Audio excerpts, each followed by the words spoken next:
Hey, viewers and viewers, my name is General Red Strategist. Welcome back to So You're Being Hunted. This is episode 328 now, if I'm not mistaken, that is. So, back here, of course, with the Wallace and Gromit Challenge.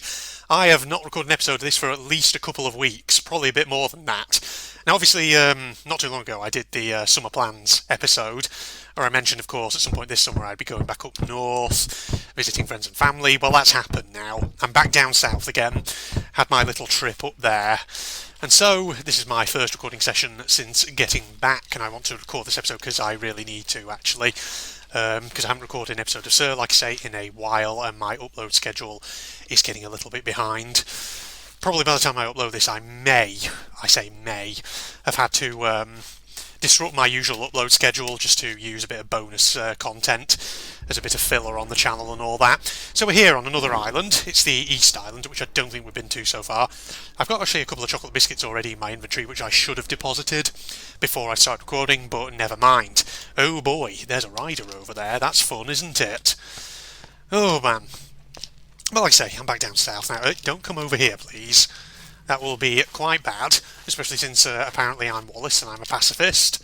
I'm not allowed to go around killing robots. Okay, so I guess we'll start off by maybe just doing a lap of the island or whatever, trying to get a feel for where everything is.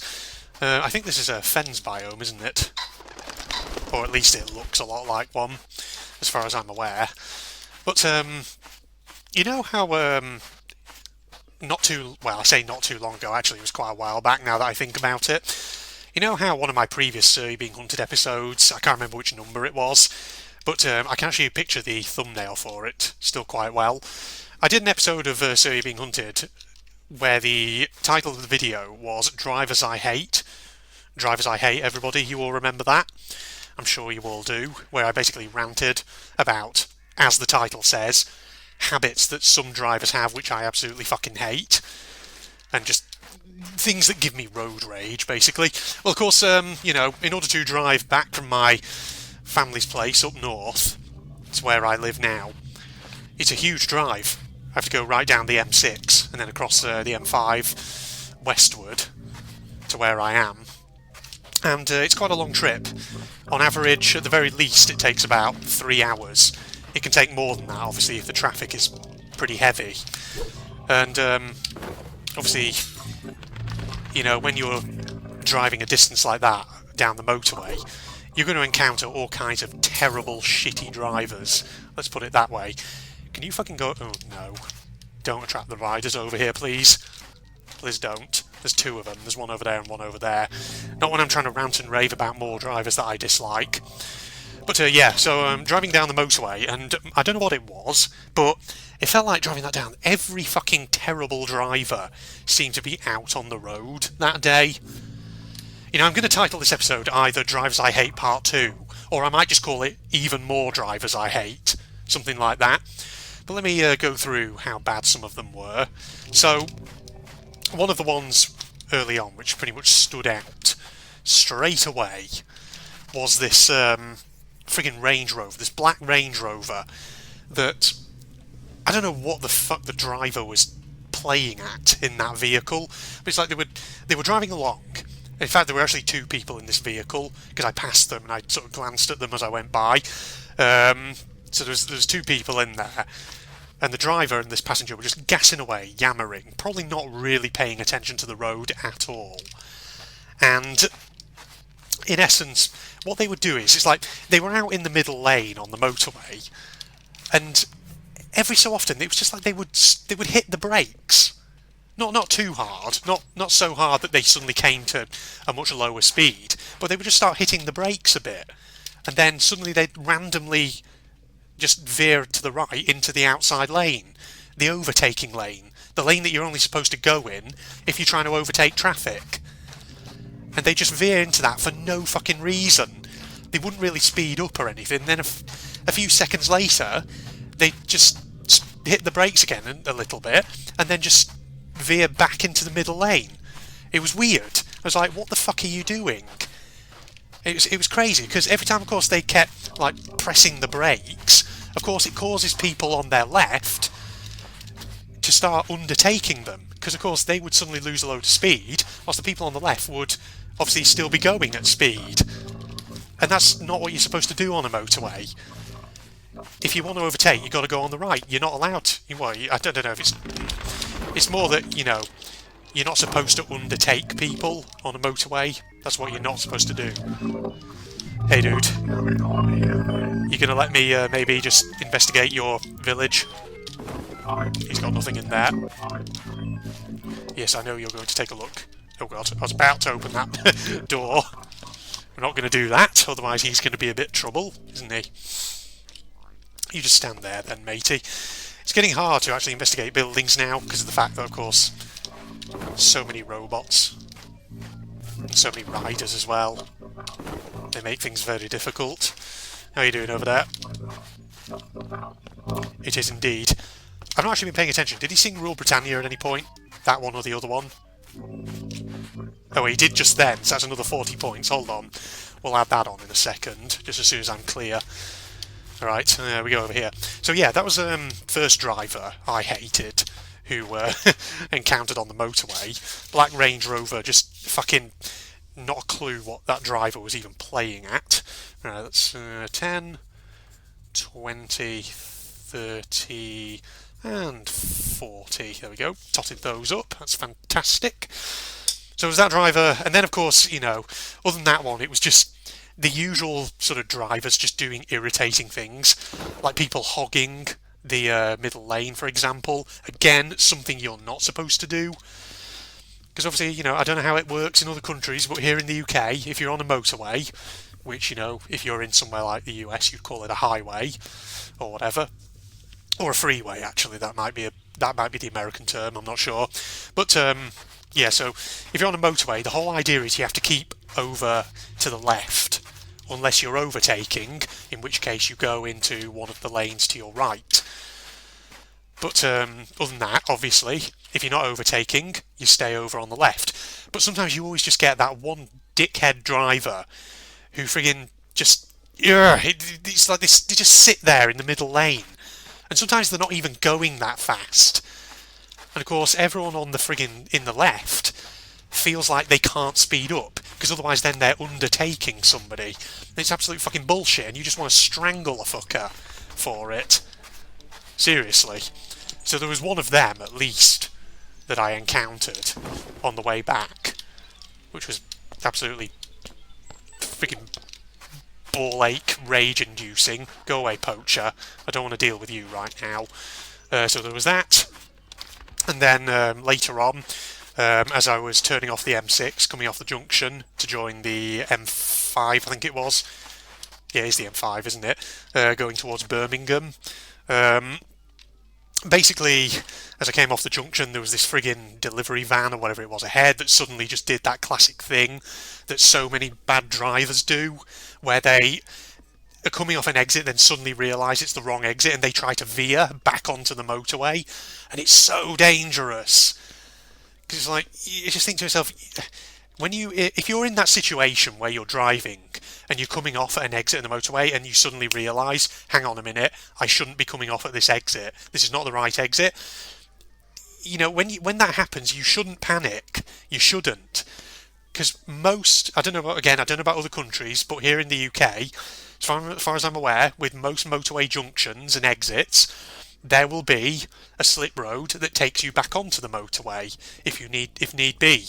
In fact, there'll also be one which will probably loop you around and will let you come onto the other side of the motorway in case, say, you miss an exit and you have to go a little bit further along. But you always get that one person who they just veer back across into the left-hand lane when they realise that they're actually not supposed to come off at such and such an exit. And like I say, it's so dangerous. And it just proves you've got to have your wits about you when you're on the road. You really do. And apart from that one, there was another one. Now, this was off the motorway. This was when I was getting back towards where I live at the moment. Because the route I take, I have to come off the motorway, and then I have to go down a dual carriageway for quite some time. And just before... actually, no, not... Hang on, whereabouts was this? Sorry, not a dual carriageway, no. There is a dual carriageway that I have to utilise to get back to where I live at the moment. But... part of the route, there's also a set of roads I have to go up, which are quite steep, and they go up a set of hills. And what the way this road is laid out, one of these roads rather, is there's 3 lanes. So there's the 2 on the left, which has traffic moving up it in one direction, then there's one on the right, which is traffic going the opposite way. And so basically I was driving along in this middle lane going up the hill, and just in front of me and in the lane on my left there was a van, and then just behind it another car. And suddenly, as I'm sort of drawing towards this van with the intention of just getting past it, this car that's behind the van suddenly veers out in front of me. No signal, no indicator, nothing like that, to try and overtake this van. And fuck me, it's just so dangerous. And I think to myself, are you fucking blind or something? You're an idiot. Just laid on the horn behind him, like, what are you doing? Stop it! Like that. What a palaver. But yeah, that was a selection of frigging terrible drivers who seemed to just be out and about the day that I was driving back home after visiting friends and family in the north. Such a ball ache, I tell ya. I've got to investigate this building quickly. Nothing in it, that's fine. Get out. Nope. Gonna retreat. Gonna retreat. There we are. Oh, man. I'm trying to think, were there any other bad drivers out on the road that day? Probably none as bad as the ones I've mentioned, but yeah. What an absolute palaver, like I say. It's just irritating, ladies and gents. Just frustrates you. Because, of course, sometimes it doesn't matter how well you drive. You can be screwed over by the actions of some fucking idiot who's not paying any attention or anything. Because that's all it takes, ladies and gents. Especially if you're on a motorway and you're moving at great speed. Just one little lapse of concentration, that's all it can take. Have a fucking accident or whatever. Oh, yeah. I was just remembering with that black Range Rover that I mentioned before, the one that kept sort of braking and then suddenly turning into the outside lane. When I first sort of encountered that one, it actually was trying to move towards the left-hand lane at first, cutting across several lanes. And I'd thought to myself at first that maybe there was something wrong with it. Maybe something had gone wrong with its engine and it needed to get over on the left so it could pull up. But no, it didn't. It didn't at all. It then suddenly started picking up speed again and it was away and started just getting up to its usual tricks. But actually, on the subject of that Black Range Rover, it did something else as well. So, at one point I managed to overtake it. And when I overtook it, I put my foot down to try and get some distance between myself and it, because I didn't want to have to deal with it. Because I thought to myself, that is a fucking dangerous driver and I don't want to be near him. So I accelerated a bit, and that was fine. Obviously I didn't, break any speed limits or anything like that. I kept within the speed limit, but I accelerated away. And I did manage to get some fair distance between myself and that vehicle. But then later on, so if you have any knowledge, obviously, of UK motorways at the moment, you might be aware that the motorway on the M6 through Staffordshire currently is undergoing a lot of works, and for a long time it's had a speed limit enforced on it of about 50 miles an hour. Oh god, sorry, I'm getting gas from my tea. 50 mile an hour speed limit on it. So of course, for the whole of Staffordshire, when you're going through on the M6, you have to only go at 50 miles an hour. You can't go faster than that. And there are average speed checks on it, which basically means every so often there's a set of cameras. And the idea is that it measures the amount of time it takes for you to move from one set of cameras to the next, and that's how it works out whether you're breaking the speed limit or not. But of course, as you can imagine, you get plenty of numbskulls who drive through there and don't get how the system works. So it's like they slow down to 50 as they pass by one set of cameras, then suddenly they accelerate away and then slow down to 50 at the next set. And you think to yourself, that's not how it works. It's an average speed check. It's taking your average between each set of cameras. That's not going to help you. But speaking of that Black Range Rover, that's kind of what that one was doing. So, like I say, I managed to put some distance between myself and it. But then, as I was going through Staffordshire at 50 miles an hour, I look in my rear view mirror, and guess what? I see this fucking Black Range Rover, the same one, come shooting up behind me. Slowing down, of course, but moving clearly at a speed that is in excess of 50 miles an hour. And I think to myself, you're an idiot. What are you doing? Stop that. Oh, God. It's so ridiculous. I don't know. Some people just don't seem to...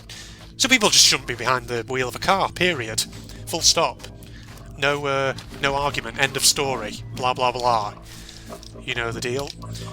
I'm just going to go in here for a minute. I don't need really bullets. I've got so many of them, haven't I? Well, Mr. Squire, you are making it a bit hard to look through these buildings, but I'll try my best. Again, back doors don't typically have what I'm looking for. Sometimes they do, sometimes they don't. But we'll just have to do our best. I'm getting lots of alarm clocks, though. If I could... It's getting very hard. It is. To actually friggin... Oh, he's doing Rule Britannia. 40 more points. Hold on, I'll top those up in a second. Just as soon as I retreat from here. Also, a special thanks to, I think it was Splicey on Charlie, who commented, I think, on the last episode, I'm not sure, or that or the one before that. He was saying, I think it was on was it on the Centre Island? There was that pub, or whatever it was, in the middle of that lake. And they were saying to me, you might be able to chance it, getting there to have a look in the pub doors, without getting attacked by the sea beast. If you hurry it up, that is. If you hurry it up, that's the operative part there. Okay, that's another 40 points onto there, because we just heard Rule Britannia and all that. Right. Okay, right, well, tell you what. I'm going to head back, I think, to the jetty just to save, and I think we'll wrap this episode up, because I'm recording for a fairly decent amount of time there, I do think. So, yes, hope you all enjoyed episode 328 of Surrey Being Hunted with me, General Red Strategist. We got another 80 points there from just listening to Rule Britannia, that is. Didn't get any more cheese or anything like that, but yes. Well, we'll continue going, in the next episode. I don't know how much longer I'll do this challenge for, though, because, like I say, it is getting difficult to look through some of these buildings because of the fact that there are squires, there are riders, there are poachers, all kinds of stuff, but I'll try my best. I'll probably just keep going for a little while longer until eventually I feel like maybe wrapping the challenge up, and then I'll tot up how many points I've got, and we'll conclude it there. So yeah, I don't know what episode number that'll be, who knows, but I'll keep going with Wallace and Gromit challenge for the time being. So yeah, Facebook and Twitter links down below, along with a link to my propagandist channel for anyone interested. In the meantime, of course, you can find my... Wait a minute, I was going to say propagandist channel. No, I just said all that, didn't I? Good lord. It's late in the afternoon, everybody. My brain is going a bit mushy. I need to take a rest, maybe, and just chill out for a bit.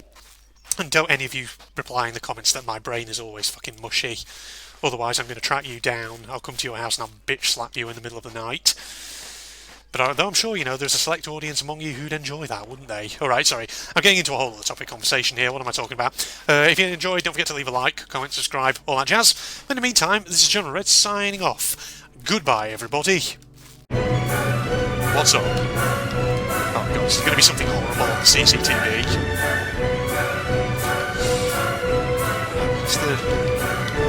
What's it there?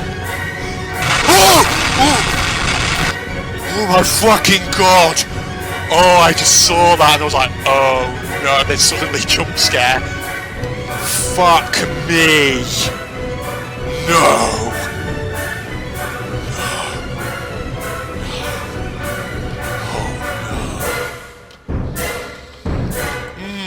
How many nights do I have to go through?